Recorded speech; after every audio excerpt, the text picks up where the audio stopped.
Last time on Let's Play Mega Man X2. Use solar reverberating carbonizer with mutate capacity to an unlicensed cephalopoid.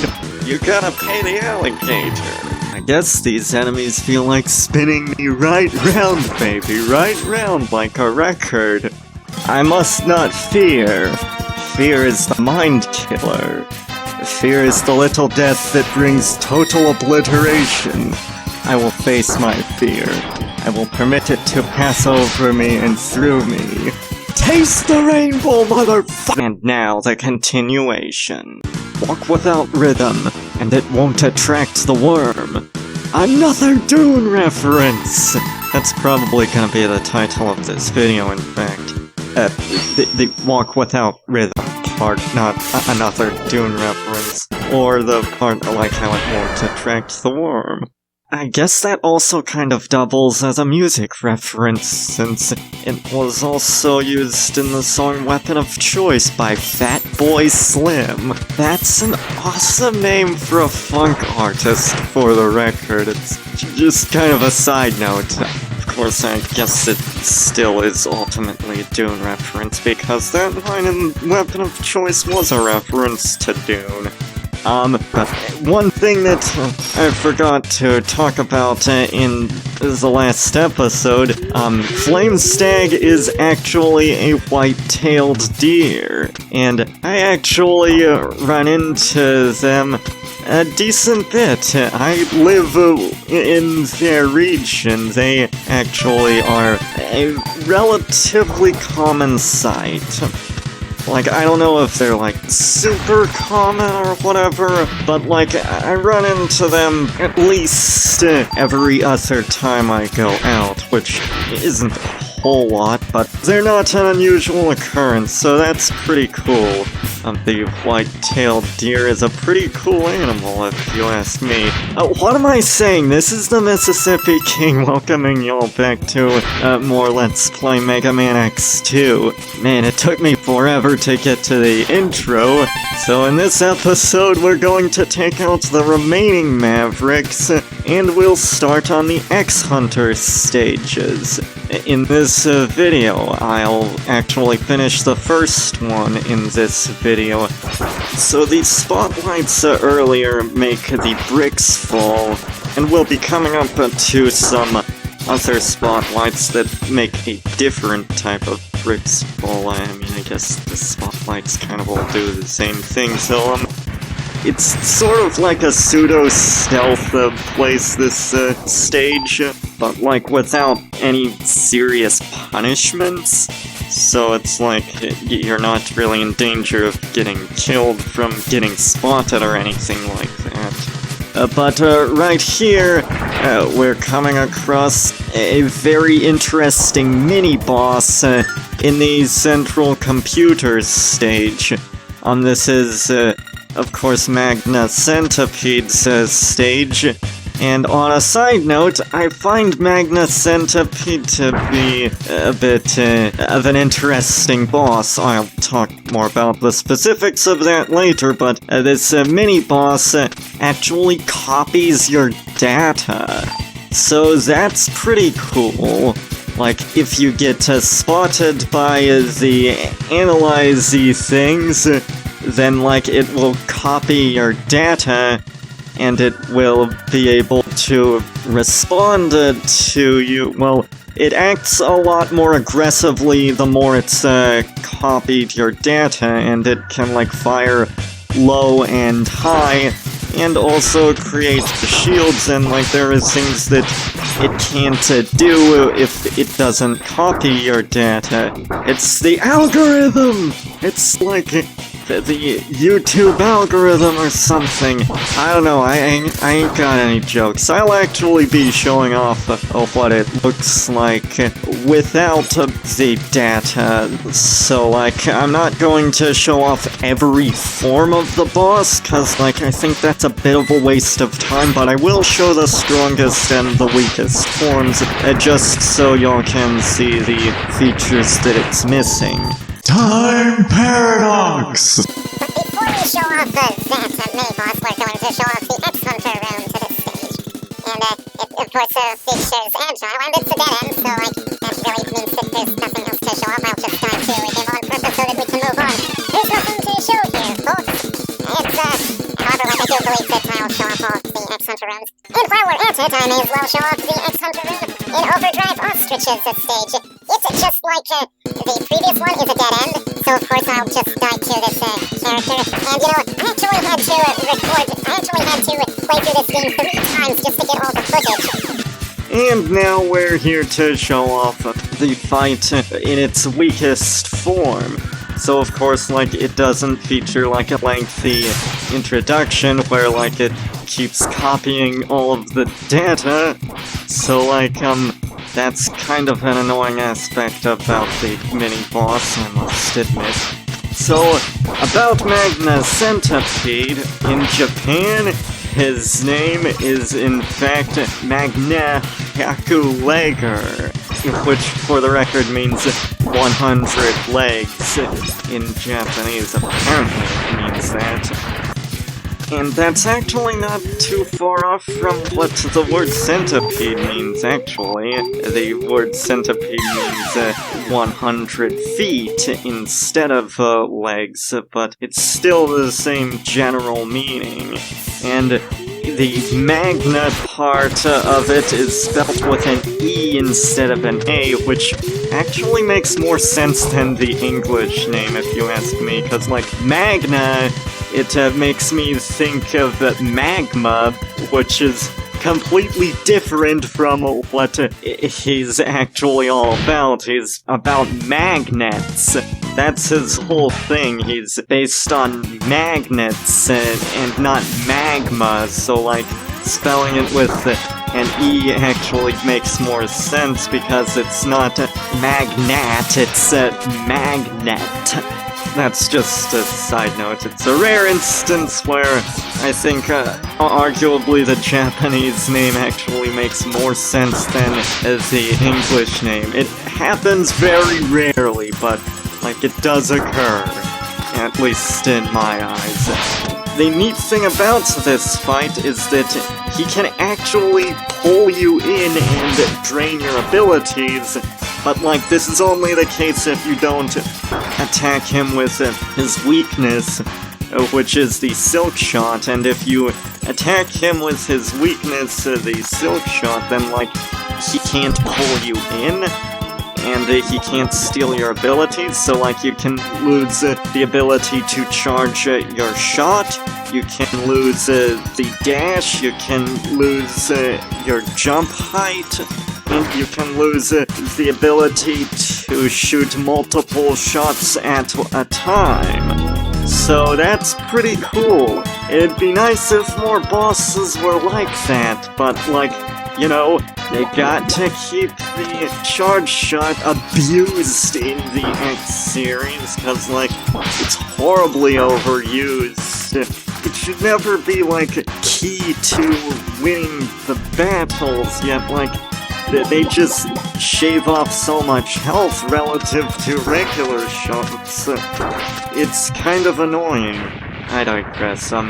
So of course he gives us the Magnet Mine, which is a decent weapon. It's not my favorite, but like, you can actually turn it into a black hole if you charge it up, and you can aim it by pressing up and down on the D-pad when you fire it, so you can actually aim it in specific spots. It's kind of a shame that, like, the controls for aiming it are a bit finicky, but it's still not too bad. It's a neat weapon, if you ask me. So here we are in Crystal Snail's stage, and it's a pretty cool set piece. If you ask me, I like it very much. 7 out of 10, too much crystal. So in all seriousness, this is a pretty cool stage. I just like the way it looks and the way that, like, it has this sort of diagonal design to it. And here's a ride armor. I kind of like the ride armors in this game. they're not very used a whole lot. Like, they're kind of underused in the series. Like, they really don't add much. And it's a shame because, like, there was the potential for them to be pretty interesting, but instead they're just sort of like throwaway vehicles that, like, you get in them and, like, you're out as soon as you're in. So that's a bit of a shame. Although I will say that I kind of enjoy some of the Ride Chaser levels in future X games. Not the one in X7 though, that one is hot garbage. But we're coming up to a heart tank, excuse me, that is really annoying to get. So, like, here goes nothing, and oh, it's gonna be one of those episodes, isn't it?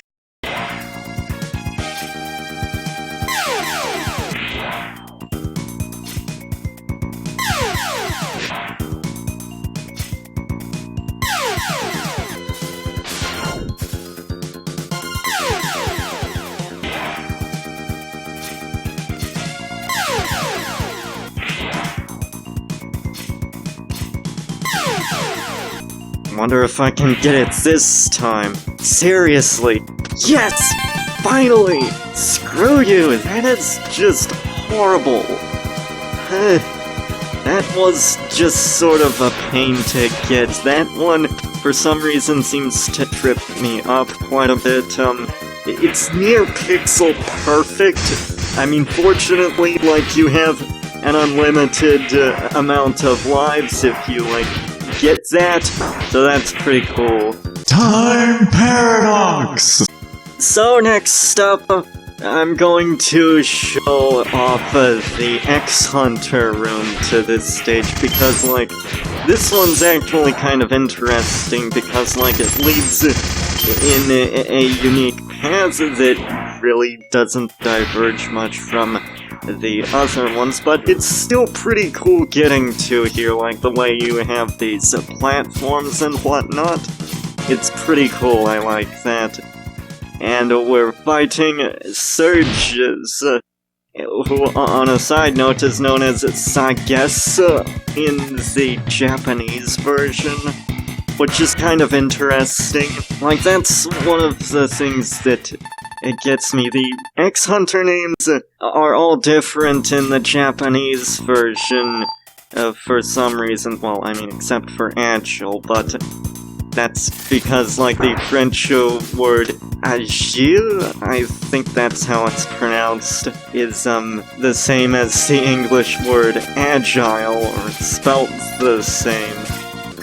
So, like, that mini-boss right there goes down very easily with the spin wheel. The spin wheel is just amazing. I love the spin wheel. It's very good for taking out a lot of enemies, so, like, that's pretty useful, the way that you can use it. It's not, like, the best weapon, but it's still pretty good. Also, one thing that I should say about the head part, which is the final armor piece in this game, folks. I mean, like, unless you count something that we'll be running into later, but the head part isn't quite as useless in this game.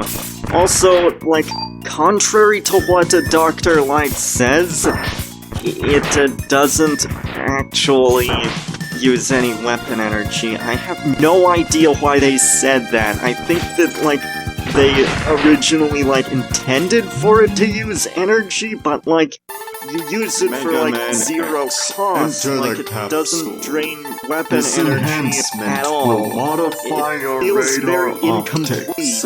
It's kind of strange that, like, they make that so incomplete. But one thing that's neat about the Silk Shot, which I should explain that more, basically it's like the Dust Crusher from Mega Man 4, except, like, this time it bounces off of things, and, like, its exact form changes depending on what stage. And also, it has certain hidden secret rooms where, like, if you charge it up, then it will summon a bunch of weapon energy or life energy, depending on what room it is. So, like, you can use that to grind up energy for your sub-tanks or to replenish weapon energy. It's pretty useful, actually. And the helmet upgrade actually helps you spot these rooms in question. You can use it when you're near them, and it will point you to them. I'll show it off right here. And, like, I know I say that the helmet upgrade is less useless than the one in the previous game, but it's still kinda useless. I kind of know where all of that is.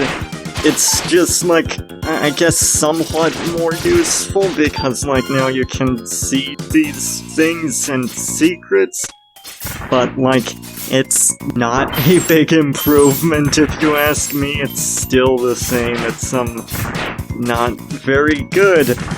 I mean, I know I keep saying that it's less useless, but, like, ironically, whenever I'm playing this game regularly, I almost never pick up the head part.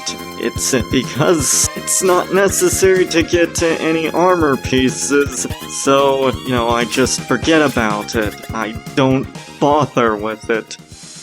The third one will continue that trend and be, like, less useless, but still pretty useless. So now we're fighting Crystal Snail, and his Japanese name is Crystar Mime. I think that's how it's pronounced. It's kind of a strange name. Also, the Japanese version of it is spelled without a Y, but instead with an I for some reason. I don't get it. He has a few interesting things about his fight. He can actually, like, slow down time and make both you and himself move significantly slower. But another interesting thing about the fight is that he can actually be knocked out of his shell, and you can actually juggle his shell around, so you can keep him, like, out of his shell, and if you destroy him without his shell, then the shell itself isn't destroyed, it just lingers behind. That's pretty neat.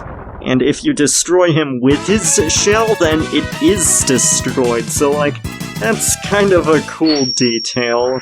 But the Crystal Hunter is, kind of an okay weapon. It's not great, honestly, if I'm telling the truth. Then it's, kind of one of the worst weapons in the game. Close to the strike chain, if you ask me, because that also kinda sucks if you ask me. It can, like, freeze certain enemies, like, it encapsulates them in sort of a field, and they can't move, and you can break that to get some more time to weapon reactivate energy, Zero. I think maybe also life energy. Slow them down, If you charge it up, then you can actually slow down time, and this also slows down your movement as well. But now it's time to show off the second version of the cutscene that plays I'm after sorry, you've X. defeated One of the all X-Hunters the Mavericks. attacked In the the base alternate version, and if you don't took defeat all of all of Zero's the hearts X-Hunters, away. then this is the cutscene you get. They are going They to break in rebuild and Zero steal at their Zero's base. parts. So that's one thing that I feel I Track should get them off to my chest. location 00, The X-Hunters. the North Because Pole. you see, the thing about I them can't let is them tamper like, with him, they're Dr. not as bad Kane. as people say they are. I've Like, got to I'm save fine with him. people not liking them, like, that's alright, but it's like, often they just say things that just don't really apply, like how they force you to take particular routes. That's not the case, though. You can postpone them to the last 3 Mavericks if you want.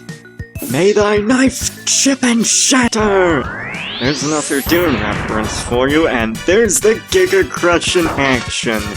It's kind of a cool weapon, but I hardly ever use it when I'm playing through the X series. If they end up showing up in a stage that you were planning to go to, then you can still get them. You can still fight them in that stage. You are not forced in any sense to go to whatever stages they're at. You can defeat them in any order you want and still get to the good ending. And that's mostly what they do. They create a slightly different ending, but like, it's not significantly different. I'll be showing that off. They also allow you to skip a future boss fight, and I'll talk more about that in the next video, but for now, just take my word for it that like they help you skip a certain boss fight. And with regards to Bubble Crab's stage, it's cool. If you charge up a Bubble Crab's weapon, then you can actually use it to jump higher while underwater. It sort of provides a nice shield for you, and that's pretty cool. I like Bubble Crab's stage. 7 out of 10, too much water. Yeah, that's kind of a bit of an old meme. I mean, like 2014 or so. That's ancient history for the internet, so you know. Actually, it's kind of funny because people say memes die all the time, but it's like I still hear that one being used from time to time. Who do you think you are, you annoying fish?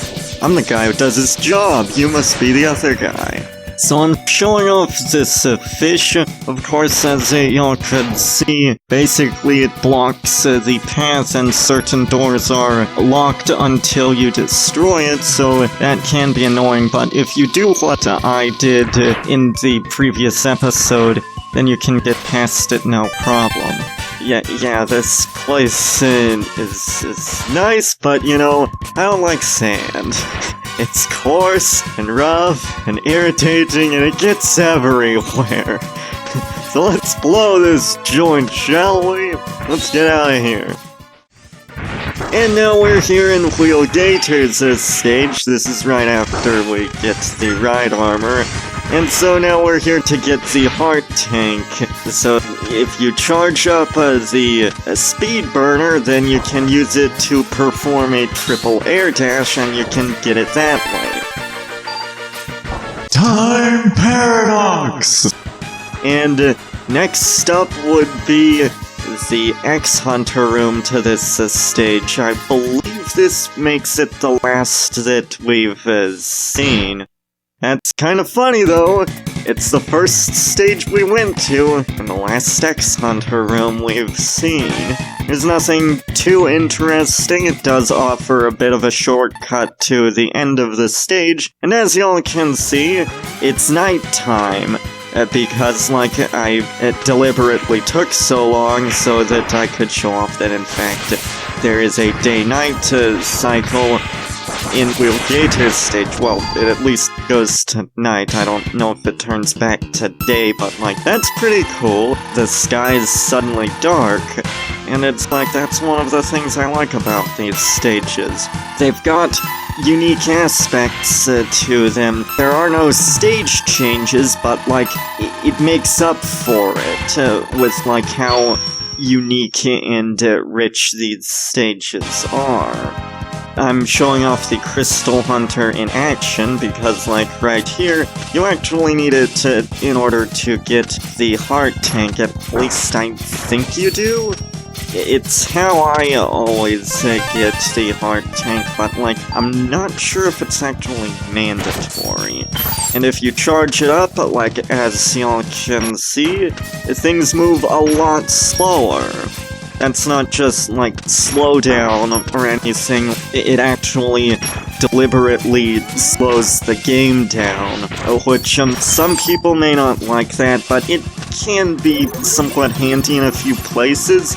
It would be even more handy if you can actually shoot something that damages most enemies, like your X-Buster or something like that. But that's not a feature that's introduced until later, and it is an awesome feature. So, next up, we're finally moving on to the X-Hunter stages. We're starting with X-Hunter Stage 1, and with each of the X-Hunter stages, we're fighting all 3 of the X-Hunters. So, as such, that's why I was saving the info cards for the X-Hunters for this place, for these stages, because, like, I feel it's a bit more appropriate to incorporate them here. And they're neat stages. I really like the X-Hunter stages. With regards to them not having any real description, like I've had for the Mavericks, well, that's gonna become a theme because, like, the final bosses, with, like, maybe a few exceptions, the ones that occur in the final stages of the game, they don't typically carry descriptions the way that, like, for instance, the Mavericks do in the Mega Man X Legacy Collection Gallery. So it's like, I can't display a description, however I can still display information about the bosses, and that's what I'm going to do for the X-Hunters. So there's no description for each individual one, but I can still put in various factors regarding their boss fight and whatnot. And there's something interesting about Violen. It's that his fight is actually the only X-Hunter fight that isn't distinct from its regular fight. This was not originally the case, though. They had actually planned for Violen to receive a second form just like the others, but that was scrapped when they were figuring out the limits of the CX4 chip.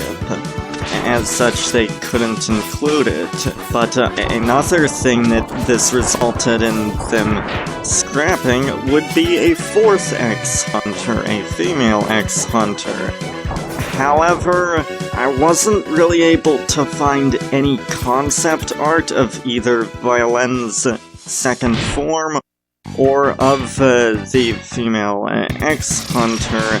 As such, I unfortunately can't display that on screen. If I could find that, then I would put that up on the screen. Now that we're here for Violen, taste the rainbow, mother paradox! Yes, I've been waiting to say that. Now that we have his weakness, I can destroy him pretty easily. The other 2 X-Hunters are given second forms, and the way they fight is quite a bit different from the way they did prior, so that's kind of interesting. And of course, this fight was originally supposed to be quite different, but it ended up being more or less the exact same as it was before. Okay, now the fight isn't exactly the same. There are platforms that appear and disappear, but this is the Mississippi King signing out, and in the next episode, we'll tackle the remaining X-Hunter stages and beat the game. See y'all then.